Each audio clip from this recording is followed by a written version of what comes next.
ठिकाणी घुमटेश्वर मरगाव संघाची मतीन खान आणि त्याच्या जोडीला दिनेश हा फलंदाज ही जोड गोळी मैदानावरती गोलंदाजी मार्कवरती आपल्याला गोलंदाज दिसेल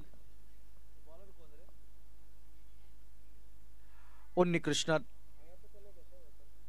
गोवा राज्यातील एक मातब्बर असा खेळाडू अष्टपैलू खेळाडू फलंदाजी गोलंदाजी क्षेत्ररक्षण यामध्ये उजवा काम करणारा असा खेळाडू आपल्याला मैदानावरती दिसतोय। त्याच्या समोर असेल एक आक्रमक खेळाडू जो विकेट कीपर बॅटर म्हणून सुपरिचित घुमटेश्वर मरगाव संघाचा सलामीला गेलेला मैदानावरती दिसतोय तो म्हणजे मतीन खान।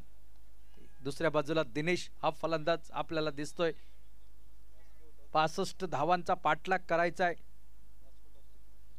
यानंतरच्या सामन्याचा जर विचार केला वास्को संघाने नाणेफेक जिंकली आहे आणि प्रथम गोलंदाजी करण्याचा घेतलाय निर्णय। मात्र तत्पूर्वी या सामन्याकडे दुसऱ्या डावाकडे वळूया।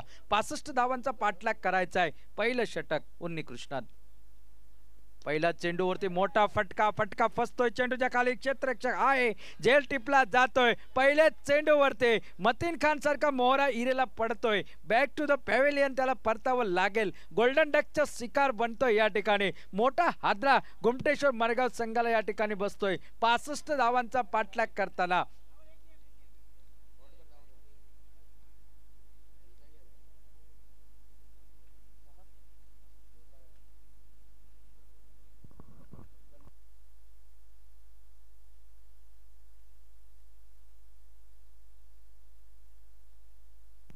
मगाच्या सामन्यामध्ये आपण बघितलं साई गणेश रॉयल संघाविरुद्ध वाळपई संघाने नाणेफेक जिंकल्यानंतर क्षेत्ररक्षण करण्याचा निर्णय घेतला होता। त्यानंतर फलंदाजीमध्ये मोठ्या धावा जमवल्यात आणि याही सामन्यामध्ये घुमटेश्वर मरगाव संघाने नाणेफेक जिंकली होती आणि प्रथम क्षेत्ररक्षण करण्याचा निर्णय या ठिकाणी घेतला गेला आणि त्याचा पुरेपूर फायदा उठवत एक चांगली फलंदाजी पाहायला मिळाली ती म्हणजे साई गणेश रॉयल्स वास्को संघाकडून। आता नवीन फलंदाज मैदानामध्ये जातोय तो म्हणजे राहुल।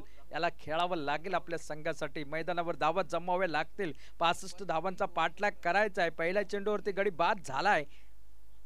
यावेळी मात्र चेंडू हवेत पुन्हा एकदा एक लाजवाब झेल डोळ्यांचं पारणं फेडणारा झेल मित्रांनो पाहायला मिळतं या ठिकाणी।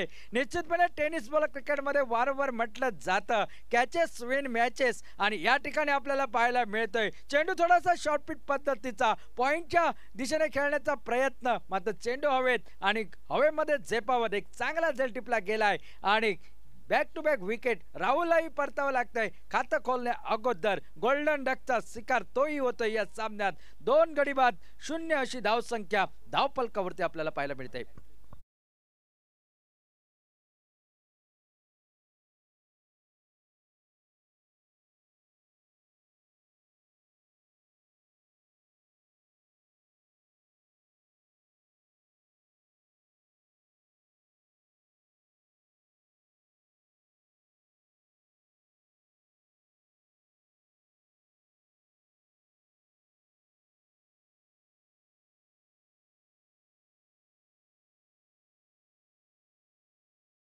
करतोय मोठ्या धावांचा पाठलाग करताना सलामीची जोडी मात्र या ठिकाणी पहिली फोडण्यात यश मिळतंय। 2 गडी बाद 0 अशी धावफलकावरती गती आपल्याला पाहायला मिळते। ऑन पॉसिबल हॅट्रिकचा चेंडू समोर नरेश असोलटेकर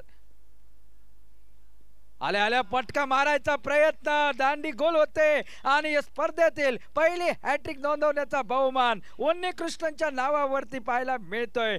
साई गणेश रॉयल संघ मात्र आता पूर्णपणे बहरात आलेला दिसतोय या मैदानावरती।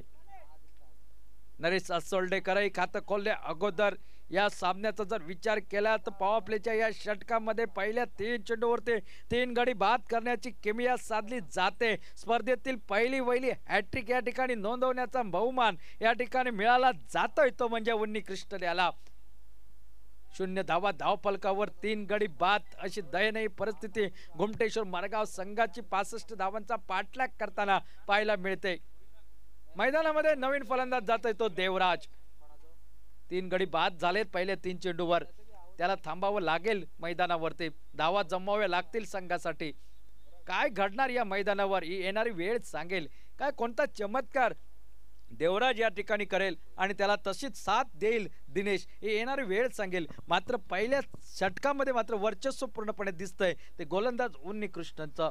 फलंदाजीमध्ये सुरेख अशी फलंदाजी आपल्याला पाहायला मिळाली. 20 धावांचं योगदान या ठिकाणी आपल्याला पाहायला मिळतं यासिनचं.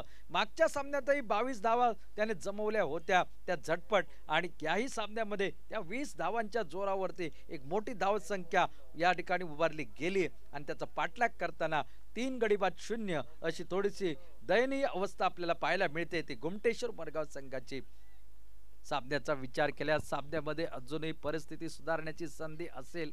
गोलंदाज उन्नी कृष्णन परत एकदा सज्ज होतोय. यावेळी वेगात टाकलेला चेंडू, आडव्या बॅटचा फटका, शॉट मिड विकेट चेंडूवरती क्षेत्ररक्षक विनोद विल्सन येतोय, चेंडू अडवतोय, धाव घेण्याचा प्रयत्न सफल होतोय. यावेळी मात्र खातं खोललं जातंय पहिल्या षटकातील 4थ्या चेंडूवरती आणि धाव संख्येला सुरुवात मात्र या ठिकाणी एक धाव फलकावरती 3 गड्यांच्या मोबदल्यात 65 धावांचा पाठलाग या मैदानावर करताना गोमटेश्वर मरगाव संघ. आता स्ट्राइक वरती येतोय तो दिनेश.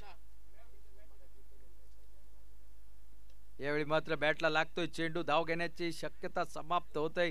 काय सुरेख गोलंदाजी केले उन्नी कृष्णने या मैदानामध्ये. कालच्या दिवसाचा जर विचार केला एका षटकात 4 धावा देत 3 गडी बाद करण्याचा एक पराक्रम एका गोलंदाजाने केला होता या मैदानावरती. मात्र त्याला पाठीमागे टाकतोय की काय अशी परिस्थिती या मैदानावरती निर्माण झाली आहे. ती म्हणजे साई गणेश रॉयल्स वास्को संघाची. चांगली गोलंदाजी उन्नी कृष्णनची या मैदानावरती. यावेळी आडव्या बॅटचा फटका, झेलची संधी, आणखी एक हादरा बसतोय. काय गोलंदाजी पहा. पॉवर प्लेचं पहिलं षटक झालंय समाप्त या ठिकाणी. अवघी 1 धावा ही धाव फलकावरती, 4 गडी हे तंबूच्या आसऱ्याला. आणि आता मात्र अतिशय दयनीय परिस्थिती गोमटेश्वर मरगाव संघाची. दुरापास्त होताना दिसतोय धावा या ठिकाणी. मात्र विकेटचं खातं, विकेट मात्र या ठिकाणी लिलया सहज सोप्या पद्धतीने येताना दिसतात. पहिल्या षटकाचे होते